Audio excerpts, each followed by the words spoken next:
एक घास प्रेमाचा खास तुमच्यासाठी.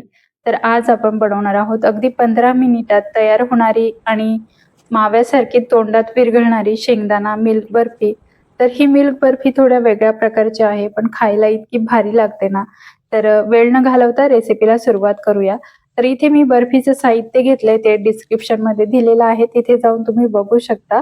आता गॅसवर आपल्याला कढई ठेवायची आहे आणि कढई चांगली तापली की त्यामध्ये 1 वाटी शेंगदाणे घालायचे आणि शेंगदाणे चांगले खरपूस भाजून घ्यायचे. पण लक्षात असू द्या, शेंगदाणे जास्त जाळायचे नाही. असे फक्त वरचं त्याचं साल निघेल इतपत आपल्याला भाजून घ्यायचे, म्हणजे बर्फीला सुद्धा रंग छान येतो. आता शेंगदाणे भाजून झाले की एका ताटामध्ये काढून घ्यायचे आणि थंड करून घ्यायचे. शेंगदाणे पूर्ण थंड झाले की त्याचं साल काढून घ्यायचे.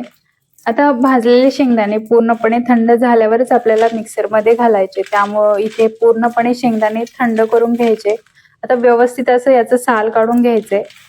आता थंड झाल्यामुळं साल सुद्धा व्यवस्थित निघलं जाते, तर तुम्ही इथे बघू शकता. आता शेंगदाणे सुद्धा छान थंड झाले, तर एका मिक्सरच्या भांड्यामध्ये आपल्याला शेंगदाण्याचा असा कूट तयार करून घ्यायचा आहे, म्हणजे चांगली पावडर तयार करून घ्यायची आहे.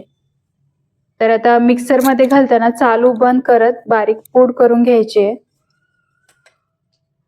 तर अशा पद्धतीने इथे शेंगदाण्याची बारीक पूड तयार करून घेतली. आता आपल्याला ही चाळून घ्यायची आहे. तर आपण गव्हाचं पीठ चाळतो त्या चाळणीने ही पूड अशी चाळून घ्यायची, म्हणजे बर्फी सुद्धा व्यवस्थित मऊसूत होते. त्याचबरोबर आपण इथे अर्धी वाटी मिल्क पावडर घेतली, ती सुद्धा चाळून घ्यायची. जर तुम्ही इथे वेलची पावडर सुद्धा 1 चमचा घेऊन चाळून घेतली तरी सुद्धा चालेल. तर अशा पद्धतीने इथे आपलं दोन्ही पण चाळून झालंय. आता हाताने हे चांगलं मिक्स करायचे, म्हणजे मिल्क पावडर आणि शेंगदाण्याची पावडर व्यवस्थित अशी मिक्स करून घ्यायची. तर चांगलं असं आता इथे मिक्स झालंय आणि मिल्क पावडरमुळे बर्फीला अगदी खव्यासारखी रिच चव येते, त्यामुळे मिल्क पावडर तर नक्कीच वापरा. आता हे मिश्रण तयार करून ठेवलंय. आता गॅसवर पॅन ठेवायचा आहे, गॅस चालू करायचा आहे आणि आता इथे पाऊण वाटी साखर आणि त्याचसोबत अर्धी वाटी आपल्याला पाणी घालायचंय. गॅस मध्यम ठेवायचा आहे आणि साखर आणि पाणी छान असं विरघळून घ्यायचंय. तर आता इथे पाणी आणि साखर सुद्धा विरघळायला लागली, पण लक्षात असू द्या गॅस आपल्याला मध्यमच ठेवायचा आहे. आता इथे आपल्याला असं तार पकडायला लागली की मग आपल्याला पुढचं साहित्य घालायचंय. तर थोडा चिकटपणा जाणवला की मग आपल्याला समजायचंय की इथं आपलं मिश्रण तयार झालंय. तर आता इथे आपल्याला 1 चमचा तूप घालायचंय आणि तूप चांगलं वितळून घ्यायचंय. आता तूप वितळतंय, तर यामध्ये आता आपल्याला जी आपण पावडर तयार करून घेतली होती ती घालायची. आता हे मिश्रण आपल्याला सतत ढवळत राहायचे, जेणेकरून गुठळ्या होणार नाहीत. त्यामुळे हे असं व्यवस्थित असं आपल्याला ढवळत राहायचंय. तर तुम्ही इथे पाहू शकता अशा पद्धतीने.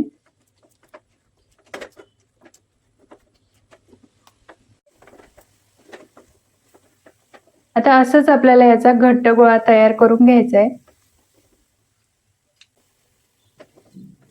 आता आपण ज्यावेळेस शेंगदाणा पावडर चाळणीने चाळून घेतो ना, त्यामुळं बर्फी सुद्धा छान अशी मऊसूत होते. त्यामुळं ती चाळून नक्की घ्यायची आणि शेंगदाणे जास्त जाळायचे पण नाही, तर त्यामुळं बर्फीला सुद्धा रंग छान येतो. जर शेंगदाणे जास्त जळाले तर बर्फी थोडी काळपट दिसू शकते, त्यामुळं ही पण टिप लक्षात घ्या.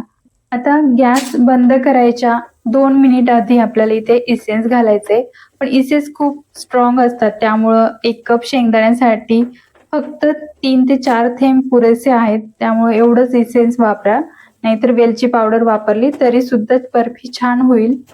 आता इथे गॅस बंद करायचा आहे. असा गोळा तयार झालाय. आता इथे मी एका पोळपाटावर एक प्लास्टिकची पिशवी घेतलीये आणि त्यावर हे मिश्रण ओतून घेते. आता घरात असलेली कोणतीही स्वच्छ जाडसर प्लास्टिकची पिशवी कापून उघडा आणि त्यावर तुपाचा हात लावा, तरी सुद्धा ह्या वड्या छान निघल्या जातात. तर आता माझ्याकडे ही तेलाची पिशवी होती, ती मी कापून घेतली आणि त्याचा उलटा भाग मी इथे वापरलाय. तर तुम्ही इथे पाहू शकता. आता असं थापून घ्यायचंय आणि एका लाटण्याला तुपाचा हात लावायचा आणि अशा पद्धतीने थोडंसं लाटून घ्यायचंय. तर 5 ते 7 मिनिट अशी थंड करून घ्यायची आहे. नंतर त्यावर पिस्त्याचे काप, काही गुलाबाच्या पाकळ्या घालून घ्यायच्या आणि पुन्हा याच्यावरती लाटणं फिरवायचंय, म्हणजे ते व्यवस्थित असं चिटकलं जाईल.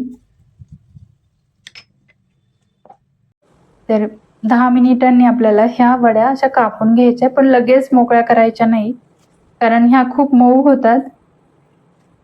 फक्त ह्या आपल्याला वरच्यावर कापून घ्यायच्यात आणि असंच पुन्हा आपल्याला 5 मिनिटासाठी अशाच बाजूला ठेवून द्यायच्यात. तर तुम्हाला तुमच्या आवडीने काजू कतली सारखा जरी आकार दिला तरी सुद्धा चालेल किंवा चौकोनी सुद्धा वड्या इथे कापून घेऊ शकता. फक्त वरच्यावर आपल्याला इथे कापून घ्यायच्यात.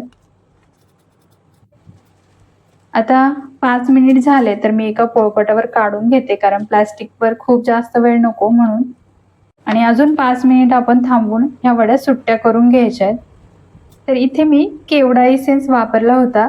तर तुम्ही अजून वेगळा इसेन्स वापरला तरी सुद्धा चालेल. रोज इसेन्स असेल किंवा व्हॅनिला इसेन्स सुद्धा भारी लागेल. पण जर काहीच नसेल तर सरळ साधं सोपं आपलं वेलची पावडर वापरायची. त्यामुळे सुद्धा ही बर्फी छान होते. तर आहे ना एकदम सोपी रेसिपी. तुम्ही सुद्धा ही मऊ शेंगदाणा मिल्क बर्फी नक्की ट्राय करा आणि रेसिपी आवडली असेल तर लाईक नक्की करा. Bye bye.